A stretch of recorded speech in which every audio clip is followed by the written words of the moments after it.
Hello నమస్తే welcome to YoYo Cine Talkies. Bigg Boss reality షోలో పాల్గొనాలని చాలా మందికి ఉంటుంది, కానీ ఆ ఛాన్స్ కొందరికి మాత్రమే దక్కుతుంది. అలా అవకాశం వచ్చిన హౌస్ లో సర్వే అవ్వడం అంత ఈజీ కాదు. ఇదిలా ఉంటే మొదటి వారమే ఎలిమినేట్ కావడం అనేది దురదృష్టం అని చెప్పొచ్చు. అందుకు కారణాలు చాలా ఉన్నాయి. కంటెస్టెంట్స్ ఎవరికి హౌస్ లోకి వెళ్లే వరకు వాస్తవ పరిస్థితులు ఏమిటో తెలియదు. ఇంటి వాతావరణంతో పాటు గేమ్ అర్థం చేసుకోవడానికి కొంత సమయం పడుతుంది. కానీ మొదటి వారమే ఎలిమినేట్ కావడం ఒకంత మైనస్. గత 7 సీజన్లలో జ్యోతి, సంజన, హేమ, సూర్యప్రకాష్, సరయు, షాని, కిరణ్ రాథోడ్ మొదటి వారమే ఎలిమినేట్ అయ్యారు. సీజన్ 8 కి గాను ఫస్ట్ వీక్ ఎలిమినేట్ అయిన బేబక్క గురించి తెలుసుకుందాం. ఆమె ఎందుకు ఎలిమినేట్ కావాల్సి వచ్చిందో అనే విషయానికి వస్తే, మొదటి వారంలో నాగమణికంట, విష్ణుప్రియ, పృథ్వీరాజ్, శేఖర్ భాష, సోనియా నామినేషన్ లో ఉన్నారు. వారితో పోల్చుకుంటే బేబక్క ఫేమ్ తక్కువ. బేబక్క సోషల్ మీడియాలో స్టార్ మాత్రమే. ఆమెకు పెద్దగా పాపులారిటీ లేదు. ఓట్లు తక్కువగా పడే అవకాశం ఉంది.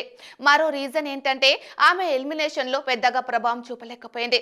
ఆమె ఎలిమినేట్ చేసిన కంటెస్టెంట్స్ విషయంలో స్ట్రాంగ్ రీజన్స్ చెప్పలేకపోయింది. అది ఒక మైనస్ అయింది. బేబక్కకు ఒక వర్గంలో పాజిటివిటీ ఉంది.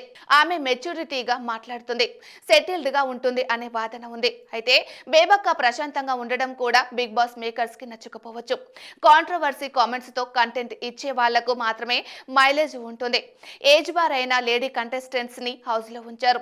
గతంలో కూడా ఇది నిరూపితమైంది. హేమ, కరాటే కళ్యాణి, షకీలా, కిరణ్ రాథోడ్ తక్కువ వారాల్లోనే ఎలిమినేట్ అయ్యారు. వయసు పైబడిన బేబక్క హౌస్ లో టాస్క్లలో పెద్దగా రాణించలేదు అని మేకర్స్ భావించే అవకాశం ఉంది. బిగ్ బాస్ హౌస్ లో ఉండాలంటే ప్రతి చిన్న విషయంలోనూ కలిగజేసుకోవాలి. బేబక్క అలా లేదు. ఆమె పెద్దగా కంటెంట్ ఇవ్వడం లేదు. అది కూడా ఓ మైనస్ కావచ్చు.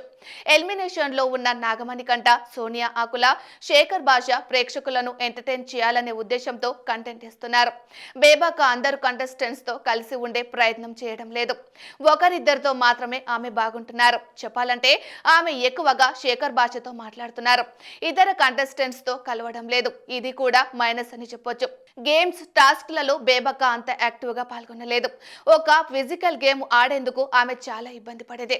కంటెంట్ ఇవ్వడం మరిచి బేబక్క వంటగదికే పరిమితం అయ్యేది.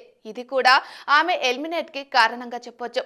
మొత్తంగా బేబక్క సోషల్ మీడియా స్టార్ అయినప్పటికీ ఆమెకు బిగ్ బాస్ హౌస్ లో ఎక్కువ రోజులు ఉండే అర్హత లేదని ప్రేక్షకులు తెలిచారు. అందుకే ఆమె ఎలిమినేట్ అయింది.